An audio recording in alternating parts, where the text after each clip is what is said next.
Video पे जाते हैं वापस, जो उकाड़ा वाली थी जिसको उमैर की वीडियो के साथ मिलाया है। प्लीज मैम उस वीडियो में आप वो एक वाकया हुआ कि लड़की की वीडियो वायरल हुई, आप वहाँ पे गई, आपने लड़की से इस तरह सवाल किया कि मोबाइल किसके हाथ में था, आपके हाथ में था, नहीं आप झूठ बोल रही हैं। उसके बाद आपने सवाल किया कि कितनी वीडियोस थी, 50 वीडियोस थी, एक दफ़ा वीडियोस भेजी, उसके माँ बाप भी वहाँ पे बैठे हुए थे। तो आपको क्या नहीं लगता कि ये एक एथिकल जर्नलिज्म के खिलाफ बात है कि उनके माँ बाप बैठे हैं और आप उनकी ज़ाती चीज़ों के बारे में सवाल कर रही हैं? आपको मैं यहाँ पर ये चीज़ें ज़रा इसके आंसर देने से पहले क्लियर कर दूं कि मैं इस फैमिली तक पहुँची कैसे। मेरा तो ताल्लुक लाहौर से है, मेरा तो ऑफिस लाहौर है, तो मैं कैसे इस निजी गांव तक पहुँच गई और उस फैमिली तक एग्जैक्टली कैरेक्टर तक पहुँच गई। वो ऐसे पहुँची कि इस फैमिली ने मुझे अप्रोच किया, मेरी टीम को अप्रोच किया, मैंने वेरीफाई किया। मुझे कोई भी शख्स अगर उठकर ये कहे कि भाई मेरे साथ उस बंदे ने ज्यादती कर दी है, मेरा पैसा खा लिया, ये कर लिया, वो कर लिया, तो मैं मानूंगी नहीं जब तक मैं वेरीफाई नहीं करूंगी। अच्छा जर्नलिस्ट वही होता है। मैंने वेरीफाई किया, वाकई केस ये था, मैंने सबूत मंगवाए, ओके डन।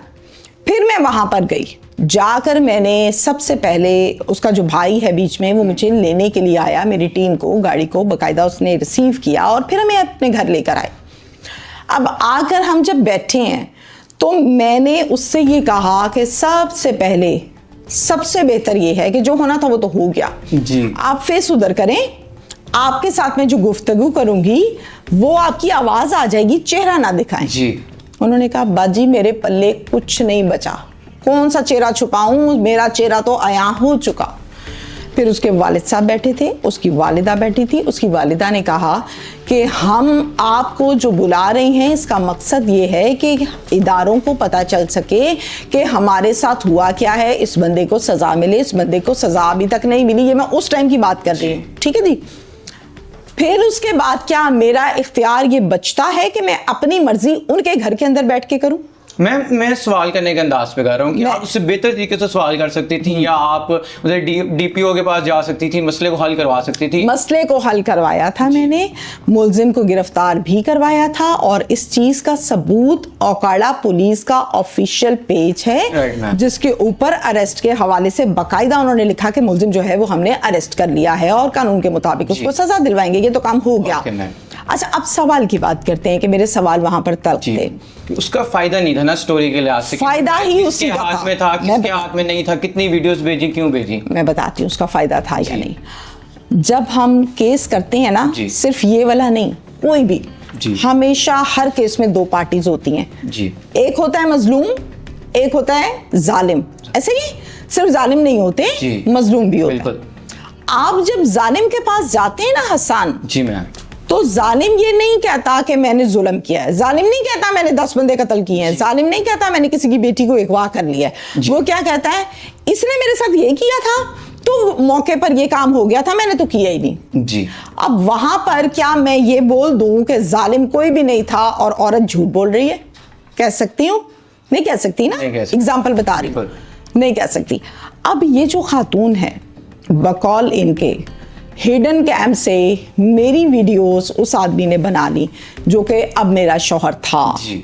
अच्छा आप पढ़े लिखे हैं, आप यूनिवर्सिटी में हैं, आप मुझे इस बात का जवाब दीजिए कि मैं यहाँ आपके सामने बैठी हूँ ना कैमरे के सामने, बिल्कुल आपका प्रोग्राम जब ये चलेगा पॉडकास्ट, तो इसका एक व्यू, एक एंगल, एक फ्रेम बनाया गया।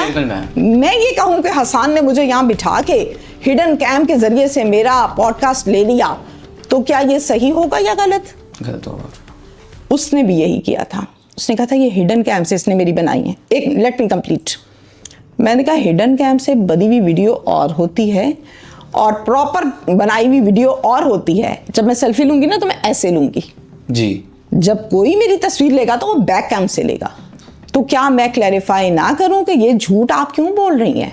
जितना गुनाह किया ना उसने, उसको उतनी की सजा होनी चाहिए। मैम ये बातें ऑफ द रिकॉर्ड नहीं हो सकती थी, ये बातें ऑफ द रिकॉर्ड नहीं हो सकती थी चूंकि हमेशा से इन चीज़ों को आवाम के सामने और हुकाम के सामने रखेंगे। जिन्होंने आपका इंसाफ करना है तो उनको पता चलेगा।